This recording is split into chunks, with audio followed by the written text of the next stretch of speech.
Encore 5 minutes. Bonjour. Bonjour Caroline. Ça va Caroline? Ça va. Et vous? Je crois que c'est la première fois de ma vie que je vais commencer une réunion syndicale à l'heure. Coucou Philippe. Alors, putain, ils ont le Ça haut-parleur y est, là. on t'entend. Philippe, on Moi, j'entends t'entend. rien.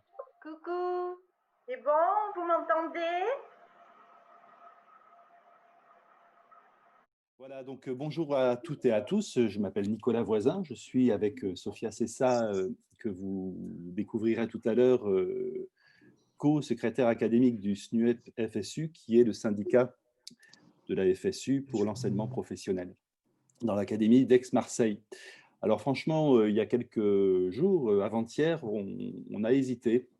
Avant-hier, avec l'équipe d'animation du SNUEP, on a failli tout annuler, parce que je ne sais pas si vous avez écouté LCI mardi soir, mais notre ministre Jean-Michel Blanquer a affirmé que, je le cite, « Il n'y a pas eu plus de décrochage scolaire en 2020 qu'en 2019 à la même époque, grâce à tout ce qui a été fait par son ministère. » Et il ajoute « On a même amélioré la situation sur ce point-là ».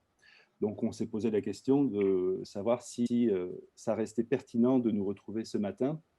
Et j'ai heureusement reçu pas mal de commentaires et appels qui m'ont fait comprendre qu'on avait raison. En juin 2020, lorsque, avec l'équipe d'animation du SNUEP Aix-Marseille, nous avons eu l'idée de cette formation syndicale, on sortait de 3 mois de confinement, 15 jours de déconfinement, et on était revenu dans nos établissements pour mesurer l'ampleur de la catastrophe qui nous était arrivée, mais aussi l'invraisemblable déni dans lequel s'était déjà installé notre ministre Jean-Michel Blanquer.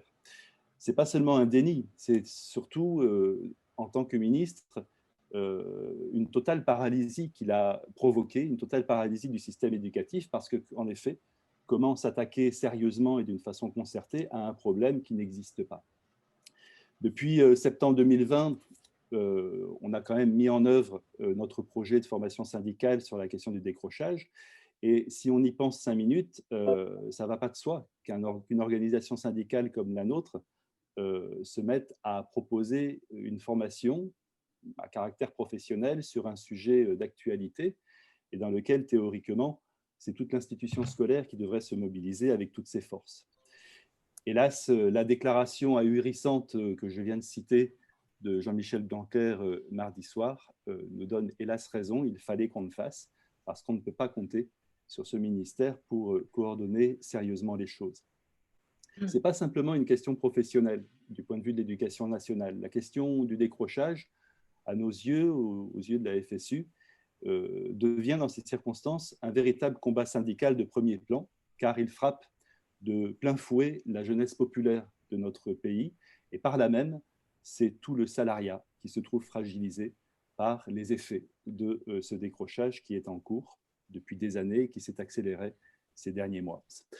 Voilà, j'ai terminé mon introduction et je cède la parole immédiatement, si elle en est d'accord, je l'espère, à Caroline Chevet. Merci Nicolas, bonjour à tous.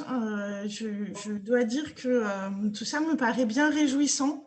Je pensais qu'on aurait un pincement au cœur en se disant qu'on aurait été mieux au lycée Artaud à prendre un café, à prendre un peu de retard, comme il convient dans un stage syndical, et à bavarder chaleureusement. Mais je crois que ce que nous annonce Nicolas est extrêmement ambitieux et réjouissant, parce que finalement, on innove, et ça fait quand même partie de l'ADN de la FSU d'inventer des façons de militer et de rassembler les collègues. Et il semblerait qu'aujourd'hui, on explore une voie nouvelle quand même assez intéressante et prometteuse. Alors, je voulais remercier vraiment chaleureusement les camarades du SNUEP qui ont fait ce gros travail, et le faire au nom de la FSU, à la fois parce que c'est un travail important, mais aussi parce que ça nous donne l'occasion, et c'est assez inédit, il me semble, en tout cas dans l'académie, de réunir autour de la table virtuelle des CPE, des PLP, des PsyEN, des enseignants de la MLDS, des profs, et puis évidemment des chercheurs aussi. Et Peut-être que j'oublie des métiers. Et je crois que ça, c'est aussi quelque chose d'assez fondamental. Donc, la demande qui m'a été faite, c'était de présenter un petit peu le contexte. On fait traditionnellement en début de stage un point d'actualité. Et ce qui me semble frappant, c'est que la question du décrochage, elle est vraiment au cœur de l'ensemble des enjeux auxquels on est confronté. On est dans une période qui est extrêmement complexe, professionnellement et syndicalement, parce qu'on a un ministère qui avance à toute allure depuis le début du quinquennat et qui continue d'avancer malgré la crise. Et on pourrait même dire qu'il profite opportunément de la crise pour accélérer sur un certain nombre de choses. On le voit par exemple sur le numérique. Il continue cette politique donc qui donne quand même le cadre à la formation d'aujourd'hui. D'abord, la perspective de 1800 nouvelles suppressions de postes à la rentrée 2021 dans le second degré, donc qui vont être supportés par les lycées généraux et technologiques, les LP et les collèges. Le contexte, c'est aussi les réformes en cours, donc la réforme du lycée général et technologique et du bac, la réforme du bac pro, la réforme de l'accès à l'université, qui mettent le système en tension, et on voit bien que ça fait partie des éléments qui complexifient quand même très fortement aujourd'hui le travail quotidien. C'est aussi un ensemble d'attaques sur nos métiers, déguisées sous le nom d'une prétendue revalorisation dont on entend parler depuis quelques jours de manière un peu plus médiatique, mais syndicalement, c'est quelque chose sur quoi on travaille depuis un moment. C'est ce qui s'appelle donc le Grenelle de l'éducation. Grenelle dans lequel il y a d'une part un travail sur les métiers, mais auxquels les professionnels que nous sommes ne sont pas plus associés que ça, puisqu'il y a autour de la table toutes sortes d'intervenants qui s'efforcent de prescrire aux enseignants leurs pratiques. Et puis une partie liée à nos carrières qui aujourd'hui a amené le ministre à annoncer un peu avec fracas que ça y était, quoi, hein, c'est la revalorisation pour les enseignants, alors que nous voyons bien qu'en réalité, 70% de la profession est exclue de toute revalorisation, puisque ça ne porte que sur les premiers échelons. Et que donc la prime d'équipement informatique est, comme tout le monde l'a bien compris, très faible au regard des besoins. Dans le même temps, donc ça c'est le contexte structurel qui est le nôtre. Dans le même temps, on est confronté à la crise sanitaire, qui est gérée par le ministère, on l'a vu, au coup par coup, en mettant en permanence en tension les professionnels qui doivent s'adapter et appliquer des décisions qui ont été annoncées généralement dans les médias quelques jours avant, ce qui met en difficulté nos métiers, qui sont quand même des métiers de programmation et d'anticipation, où il est quand même très difficile de travailler quand on ne sait pas de 15 jours en 15 jours ce qui va réellement se passer. Cette crise sanitaire, elle a aussi la caractéristique qu'elle mobilise très fortement les militants au niveau des organisations syndicales. Et ça constitue du coup, ça, avec l'impossibilité de se réunir, d'organiser des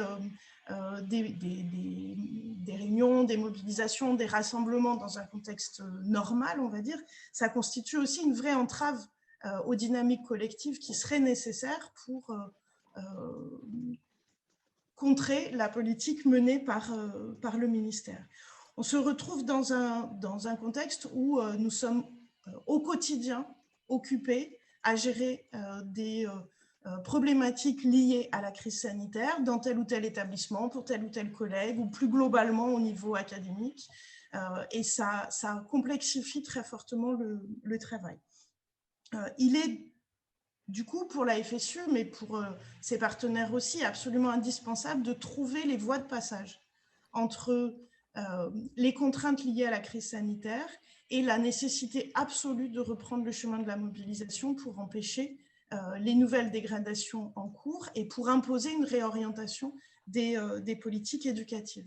C'est ce qu'on a fait avec quelques succès le 10 novembre, cette grève qui a été montée dans l'urgence parce que la situation sanitaire l'imposait et qui a reçu un écho important, qui a contraint le ministère à des annonces, notamment sur les dédoublements dans les lycées, et qui continue de produire ses effets puisqu'on voit qu'il y a un léger bouger actuellement dans les collèges, et aussi que le ministère est contraint d'annoncer aujourd'hui le recrutement de 7000 AED supplémentaires pour les établissements qui vont être répartis. On va savoir dans quelques jours comment ça se traduit dans notre académie en volume et en organisation aussi.